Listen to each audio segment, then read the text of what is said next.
Hello, everybody out there on YouTube. Once again, it's the three middle-aged guys just bullshitting about nothing. Actually, not about nothing. This year, we have just finished up this week, E3 2016. We are going to bullshit about that. We're going to talk about all the bullshit attached to E3 and, you know, some of the stuff that we liked, some of the stuff we didn't. This particular video that we're going to go off right now, you know, myself, the Reverend, with the thing here and Gray Mouse One, what we're going to do is that we are going to talk about the things that we liked about E3.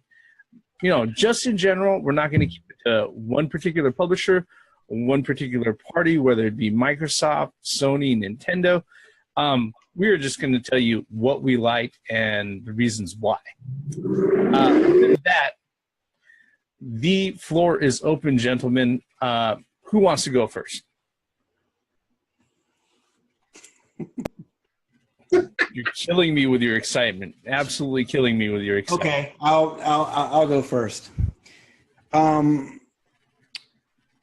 think one of the games that I really enjoyed watching the demo for, and it's just simply because it's been delayed until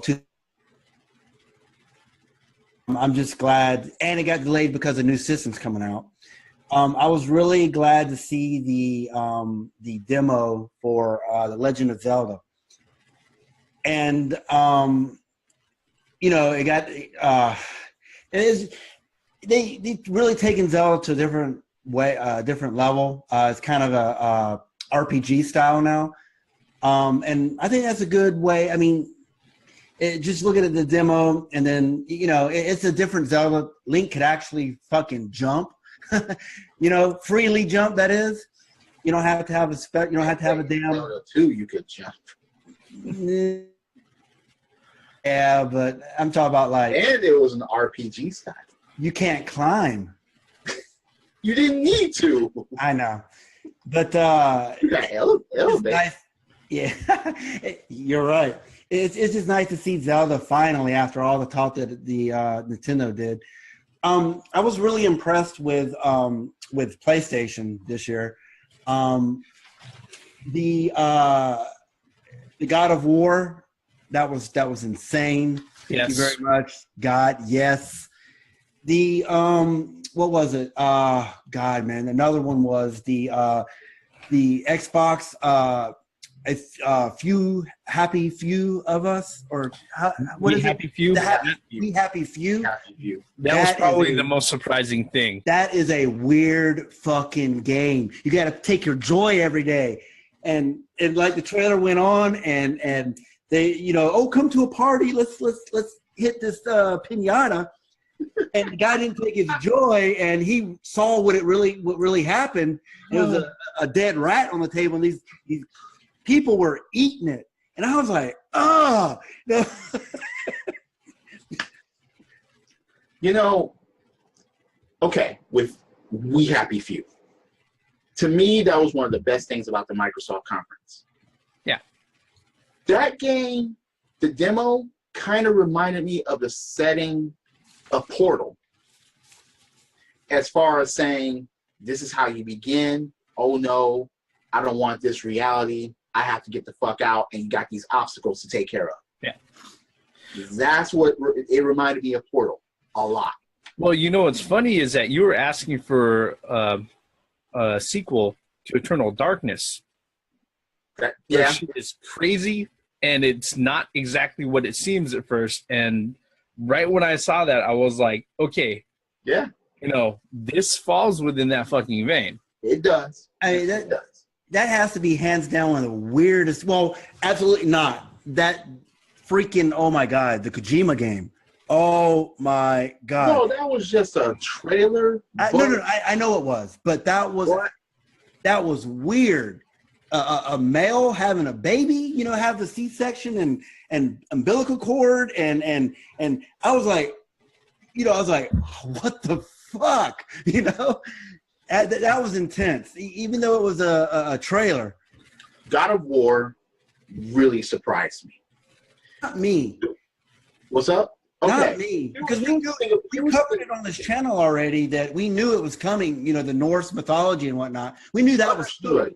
understood, but the demo itself. Yeah. And I'm it was talking playable. about the demo itself, not the information. Yeah.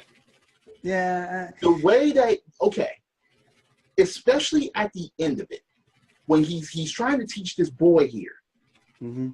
you even heard him call him father. Yeah. Oh yeah. He did that. And the way that they were thwarting off shit, but he's like, yeah, you know, hey, your deer is getting away. He was trying to beef him up to be a man. I wholeheartedly like, especially at the end when they finally killed the deer and Kratos kind of reaches out. That was deep. Yeah. And the symphony was playing during that. Yeah. And what was funny was when he held back, because the boy kind of sat down like, yeah, I'm a man now. And Kratos was like, I'm proud of you, but finish what you started. And when I saw that, I was like, I am feeling that 100%. You can actually feel that. And the demo itself, it wasn't just an announcement. No, they showed gameplay and they gave a hint of story with it. Yep. I thought it was funny when they were fighting that one monster at the beginning that the boy shot. Oh, Kratos! Yeah, Kratos in the chest with that arrow, and he just ripped it out and and it went on. He's like, your deer's getting away. Yeah, I was like, damn. And that's why I'm like, he wasn't mad. No, he understood that the boy made mistakes or whatever, but no excuses. Let's finish our objective. Yeah, and moved on to it. And when I'm sitting up there and I'm watching that, and I'm like, this is a pretty damn good demo. And it was gameplay. Somebody playing it. That was the best thing about that particular one, and a lot of the demos that they did was that they showed that they were playable. Right. The big rumor about God of War is that a lot of people were saying that it was giving off Metal Gear Solid 2 vibe. That it might turn out that Kratos isn't the main playable character in that game. That it's probably going to end up being that boy. Okay. I know. You know what? If we're going to speculate like that, I would say I give it one more game. I'll give it this game, and then the next game it will pretty much, or towards the end of this game. But anyway, here's how I feel about that. And then we'll stop sucking God of War's dick. All right. Hey, I'm not doing that. I don't care what I'm not doing that either. Okay, hold on a second. Yeah, get that out of your mouth.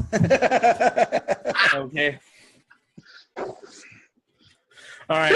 Look, no, I mean the thing about that particular demo, and I wholeheartedly agree. I mean, if there was any way at all to go ahead and to sit there and bring out your big guns right at the very beginning, this was the example of Sony doing the equivalent of a fucking blitzkrieg. As far as their conference press, it was like, look, hey, you wonder what we're up to? Is there something that we have in our back pocket? Is there something in our pants that we could pull out to go ahead and surprise you? Guess what? Look at this. All right, it's not even hard yet. Okay, and that's pretty much what they did. Yeah, and the fact that they made an effort to emphasize, hey, look, there's this guy over here. He's playing it. This is an actual playable demo going on. Yeah. The thing about that, a lot of people would say, so it was playable. That means, guess what? At this point, even with the game not finished, it looks like this. Yeah. Yeah. That's incredible. I'm talking about another thing that kind of Days Gone. Okay, they ran a trailer and then they did gameplay at the end. Yep. And I'm like, this fucker is screwed. There's no way. And they had the end of the demo the only way they could by motherfuckers just coming and he didn't go down quietly. Nope. That dude, Days Gone was cool. Zelda was outstanding. Let me go back a little bit. Before we just talked about Microsoft and Sony. I was quite surprised about the announcement of Quake. That kind of blew my mind. I was like, I wasn't expecting Quake. I was like, there you go. Because I mean, yeah, Quake. Doom was released to critical acclaim, right? So it's actually really good. You should pick it up. But to follow that with Quake, like, damn, Bethesda, there you go. And it's called Quake Champions. And but the only thing is, though, I think it's only for PC, which is where it originated from anyway. Yeah. So I'm fine with that. Yeah. But I'm glad that game is being made again. You know, correct me if I'm wrong, Reverend, because I'm wasn't Quake the godfather of arena multiplayer? It was one of the first ones. Yeah. As far as Unreal Tournament may have that claim as well, or Counter-Strike as far as one of the big ones. But after what Quake did was that when id Entertainment, before they were bought out by Bethesda and everything else, you got to remember their first-person shooter, their big identity as far as first-person shooters went was pretty much Wolfenstein and then Doom. But when Quake came out, what Quake did was that it was one of the first-person shooters, one of the earliest ones that used a full 3D engine. And it wasn't running off of polygons, which is where it's real big. It's huge claim to fame in this place in history goes about, because once they had that all ironed out, and then it had the 3D accelerators, you know, as a staple part of video cards for PCs, it automatically set the setting for, it was like, okay, everything on PC was going to go that fucking direction. Yeah, absolutely. I mean, they led their way. And to continue on, Prey, even though it was just a trailer, more or less, I was actually surprised that they're going to pick up Prey again. And the fact that how gloomy and it looks like the end of the world type of thing that's going on with Prey. Yep. If you haven't played the previous Prey, that's another one that I highly recommend to pick up. And I was glad to see that franchise set in our wish list. You know, that was one of my main I want to see old IPs come back and reboot these franchises that were good and that deserve continuations. And, Quake was one of them. Prey was another one. Dishonored 2 was another one. I was like, yes. What about the return of Crash games? Yes, they're being remastered. Crash is a hit or miss. Remastered, and he's going to be put in Skylanders. And maybe they'll bring him back. I mean, I'll be honest, and I didn't really play Crash Bandicoot. I think I played the first one on the original PlayStation. Yeah. But I didn't play the 2 and 3, so because Sony tried to push Crash Bandicoot as their mascot, to compete with what was it? Sega's Sonic the Hedgehog, Nintendo's Mario. Wait, but that's why. Remember, Sega didn't have I remember when Sega didn't have a mascot at first. And then you're right. Yeah, you're absolutely right. And I'm not faulting them against it. Nintendo's mascot at first was a fucking robot that moved side to side. So, I mean, what you gotta understand about the first 3 Crash games and why it's actually kind of significant is that the first 3 Crash games are early Naughty Dog games. Correct. Okay. After the first 3 Crash games, that's when the IP was kind of, after 3 was when it became obvious that Sony didn't want a mascot character. So what happened was that the IP ended up getting juggled between other developers, and there is a very stark turn in the direction that Crash as a series takes after the 3rd game, which is kind of and the funny thing is that there has been no other compilations or no other remasters out there, which I understand why people would be interested in. Granted, if all they do is a high def facelift and everything else, knowing Activision, they're not going to do much else other than rework the assets and all of that.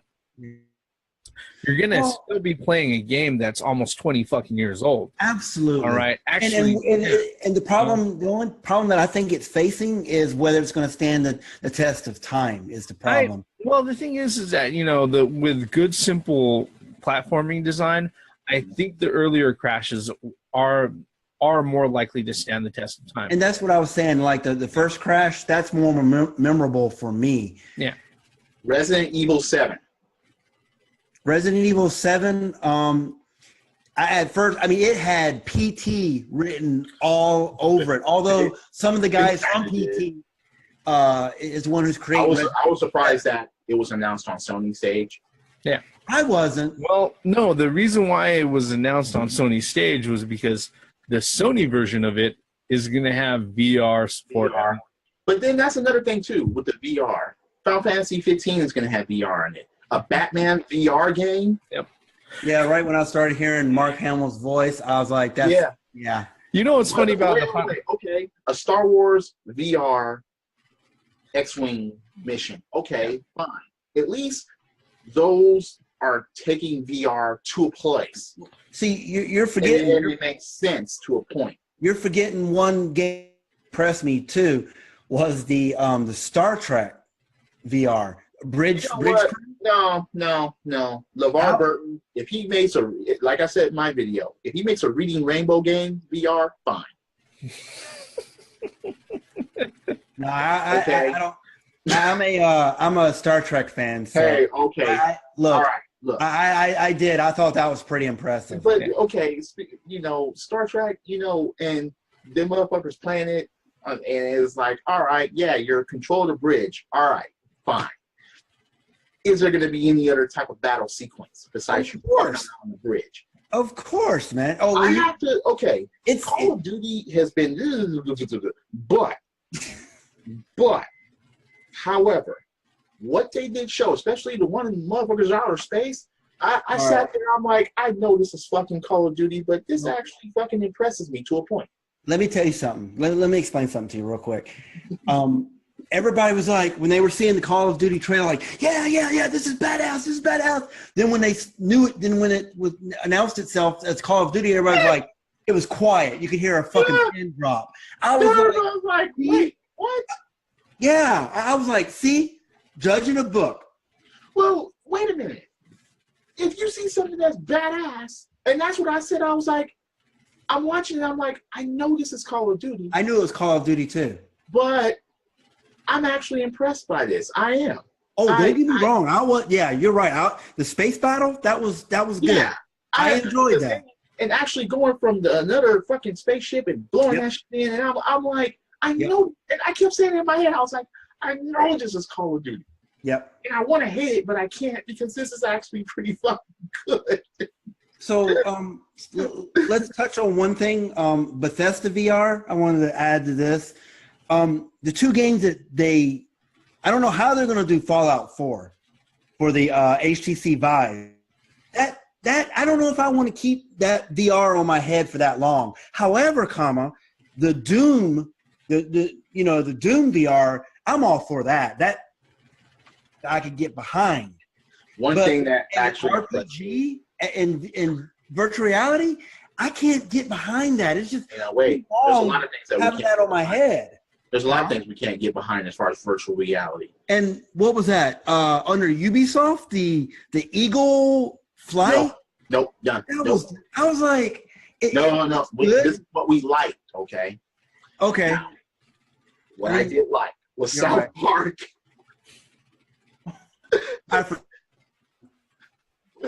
You paused. What did you say, Gray Mouse? No, I said I forgot about that one. That was the most hilarious subtitle in the world. That was one of the biggest highlights of the Ubisoft conference. That I was like, this is hilarious. Maybe they took a little bit too long when they were doing the couch session about it, but the game itself, the idea of the game, the fact that they're fucking making fun of Marvel and DC at the same time. Well, the subtitle had me rolling, talking about fractured but whole. But fractured butthole. They're taking both plots of the Avengers and making fun of DC at the same time, and I'm like, oh god, this is going to be hilarious. Well, the demo itself was hilarious. The thing is, though, you need to play Stick of Truth because it actually goes right into it goes right into the beginning of it is right after the Stick of Truth. Mm-hmm. So yeah, please play that one. That's man, and it's South Park to the T. I mean I was surprised when what was that woman's name? The person that. Anyway, she dropped all these F-bombs, fuck this and fuck that. I was like, Damn, she don't Everybody was care. dropping F-bombs, though. Everybody was doing what South Park needs to fucking be doing on their regular shows. But Yeah. I like that demo. That demo was great. I admit it. What about the? I really enjoyed the Ghost Recon Wilderness. That actually kind of surprised That was cool me, that too. trailer. I was like, that. okay. I like that. I like the fact that you have to work with motherfuckers in order to accomplish this goal. Oh shit, I'm spotted, and they took care of whoever's spotted. I'm like, damn, this is a pretty smooth operation.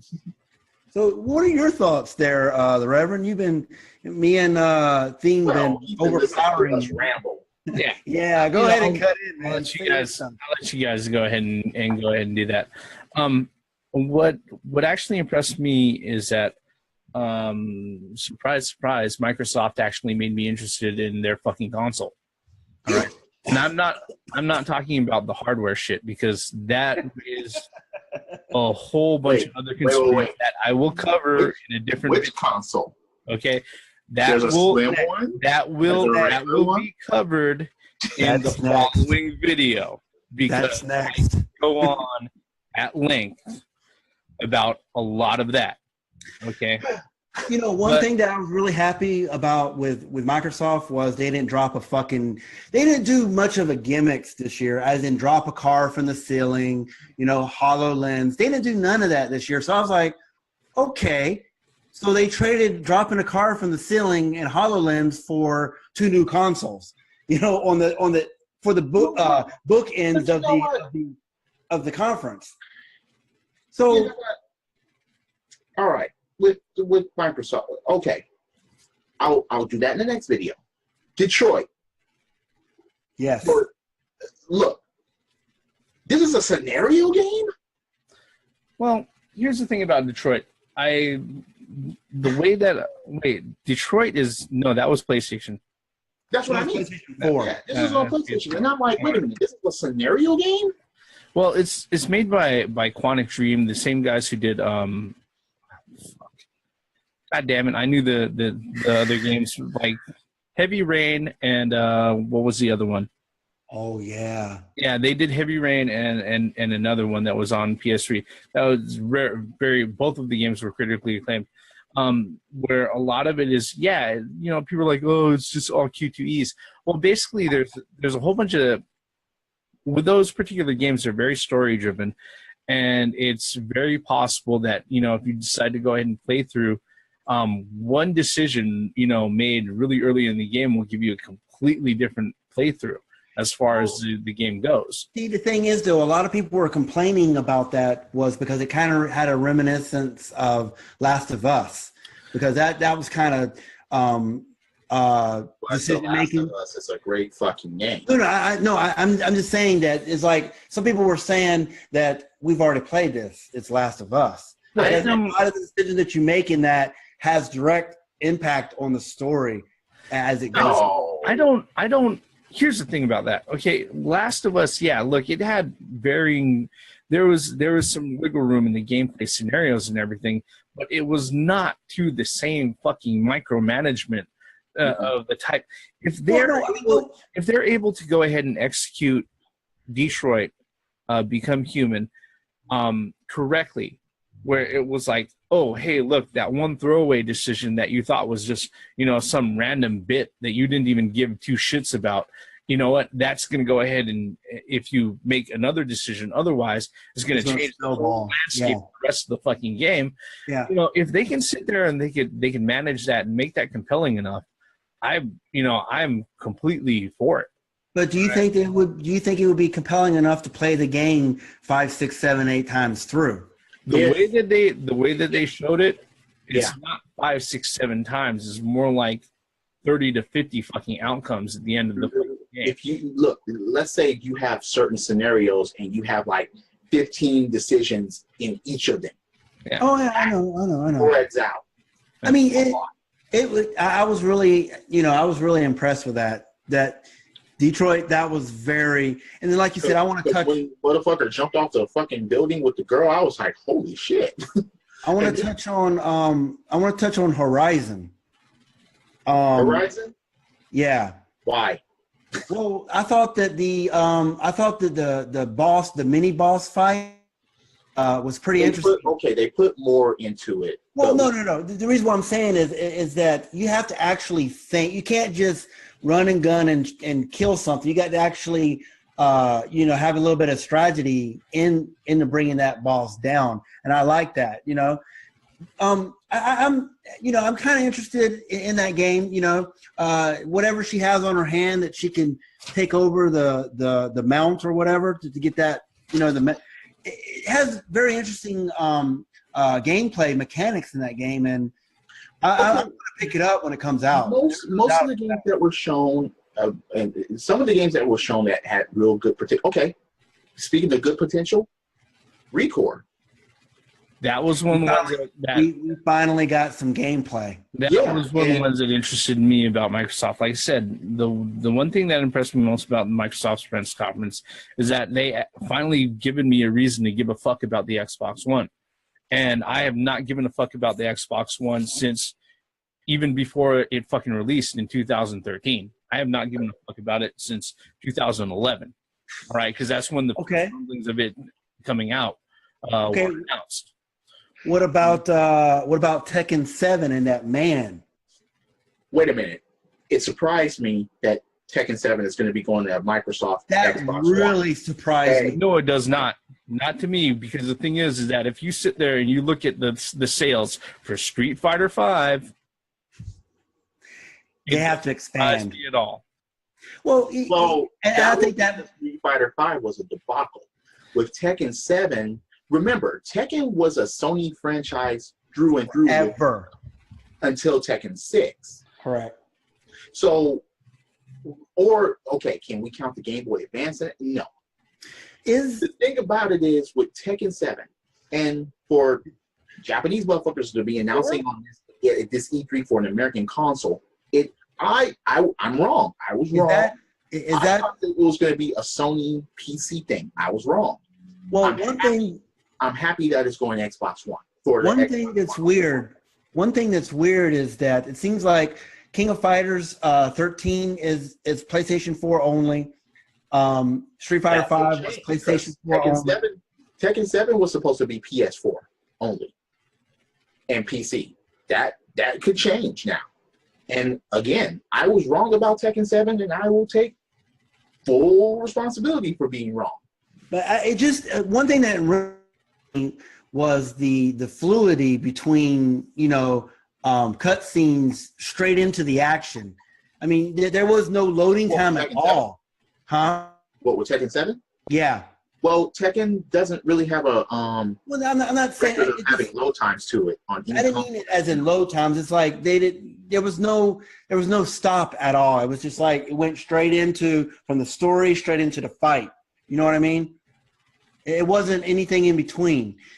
Dead Rising 4. We knew that was coming. I mean, yeah, but it still looked good. And it's a holiday themed one, so that's kind of interesting. Like I say, it still looked good. What'd you guys think about? I like the Sea of Thieves. That looks like a very interesting. That's the next video for me. Okay. Did we cover everything you want? What do you have, Reverend? As far as the things that we liked, I mean, maybe there were other things, but this is from the top of my head. I mean, when I watched the conferences and when I saw what they were delivering and I saw the demos that they shown, and I'm sitting there and I'm like, okay, Sony's conference, the way they did it, they didn't have just garbage talking. No, they were like, you want some games? Here. And that's what really impressed me about their conference. They didn't pause for any garbage. They didn't say controllers. They didn't say consoles. They didn't say, oh, guess what? You can buy our Sony TVs. No. They said game. Okay, here's our VR. Here's how much it costs. And here's what's going to be on it. VR game. And I'm sitting up there. I'm like, this is a gaming conference. You should announce games. I'm still interested in the hardware because that's the backbone that drives that. So that's true, but all that information can be given elsewhere. I like look, we're in the technology age, right? We can actually do research as far as saying what the specs are. Look, we're here to see games and give us games. Being two things I got. This will probably close it up for me. Being a Pokemon fan from yellow, red, and green, or blue, I'm sorry. I was really glad to see some gameplay from the Sun and Moon. And I'm interested in some of the play and some of the gameplay. I'll probably definitely pick that up off the DS or the 3DS. My second thing is with Microsoft. I'm glad that they finally announced background music or custom tracks while you're playing video games. Finally, that's something that people have been wanting, and I mean since the original Xbox. And then the clubs on Xbox Live, I kind of like that. And looking for a group that's good for these JRPGs and these RPGs. But it kind of makes it into a PC, and we'll get into that on the next video. So, I mean, I don't know. Oh, Cuphead also. I mean, I got 1930 cartoon game, indie game, and that's pretty much for me. That's it. I like where the directions of certain companies are headed as far as the games. Some of the VR stuff is still kind of iffy to me because it's VR and it's just a novelty gimmick at this point in time. Mm-hmm. But they have to perfect it in order to get me interested. It has to be cheaper, and games have to be long. They have to last for a long time. It can't just be game demos. I can't just do 1 or 2 missions for VR and that's it. No, don't have me do the X-Wing mission for Star Wars and blow up the Death Star and that's it. Don't have that. Don't just have that and the fucking Ice Planet Hoth mission and the Forest of Endor. No, don't do that to me. Give me a fucking full-ass game with VR capabilities. If you do that, and if you have a big-ass library of great games in VR, whether it's Sony VR, whether it's the HTC Vive, the Oculus Rift, fine. Give us all that shit, have hundreds of games available for them, and have the systems that can actually handle that type of power, and make it cheaper, and then we'll fucking talk. Other than that, Microsoft, as far as their conference, even though most of the things that they showed was basically a piggyback of what they showed last year's announcements. Well, I mean, Sony did the same thing. They did pretty good. I'm happy that Recore, because if they didn't show gameplay for Recore, I would have tore it to bits. That would have been a mistake, yeah. But I mean, Sony did the same thing, though. Wait, I mean, I think they both. Wait, Microsoft could have been better, but then it kind of copy and paste from last year. Wait, that's what I'm saying. Microsoft was that for a certain point in time. They could have gotten better, but they could have been EA. Oh yeah. You know what I mean? Bethesda. That's the next video. Bethesda did pretty good, and Ubisoft did pretty good. Nintendo, man, oh boy. Yeah, that's next video. But out of all the conferences, I look, again, even though I have my own grades, my own individual grades, I do like the fact that certain games were shown. Gameplay was shown. Demos were shown. You know, they and like the Reverend was saying, you finally gave reasons to give a fuck about the Xbox One. With me, for my final grade, with me, I think that that Sony had a great conference because games. But I think Microsoft had the better conference simply because it pretty much got rid of all the rumors. It was there was an S coming out and it did announce hardware, but in the middle, the meat in the middle of Microsoft was that's in the next video, but just real quick, because we're running out of time and the Reverend hasn't been able to say anything. But for me, I say Microsoft edges a little bit simply because the hardware, they got rid of the rumors. Okay, this is what's happening. And that's what was, Sony was just straight games, and oh my God, that was just games. I can't games. Reverend? But that's why I gave Sony an edge over Microsoft, because it's a gaming conference. And well, it's a conference, though. A conference needs a. We'll get into that. Go ahead, Reverend.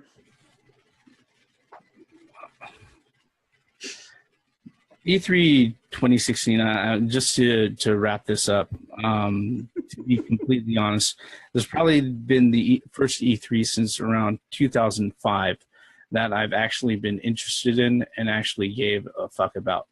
And I have to say that the majority of at least the big three, the first party publishers, actually gave me reasons to go ahead and look at their consoles, which was pleasantly surprising. I was expecting a lot of fluff, but there was a lot of substance. Now, was the substance all good? No, and that's the reason. But it's never going to be all good. Yeah, that's the reason why we're gonna have another video about this. But as far as it went, I've always held the view that if I'm going to pick up a gaming console, if I'm going to invest in your platform, you have to have enough games for me to go ahead and make it worth my while. Mm-hmm. Since 2013, that hasn't been the case from Microsoft. Since 2013, that hasn't been the case from Sony, and neither has that really been the case for Nintendo, just to be completely honest. And what was shown this particular E3, I think I actually have reason to go ahead and pick one of these things up now. And that's just the truth of the matter. I'd love to go on in length. I'd really love to go on in length, but we're going ahead and we're winding down here. That's pretty much our thoughts on E3 2016 in a nutshell. We're going to follow this up with another video about our thoughts about the downside of what we didn't like about E3. So go ahead and stay tuned and check that out. With that, again, we are the three middle-aged guys just bullshitting about nothing. We're going to cut our bullshit short right here. If you're so kind, hit the like button, hit subscribe, leave a comment if you think we left anything out. We like that stuff. It starts conversation. Basically all we do is talk on camera anyways. We're good like that. With that, I am the Reverend. The theme here. And Gray Mouse 1. Games. Yes. Once again, for the benefits of common sense, logic, and gaming, good-ass shit announced this year. Well, except from EA. And we'll get to that in the next video. Credits.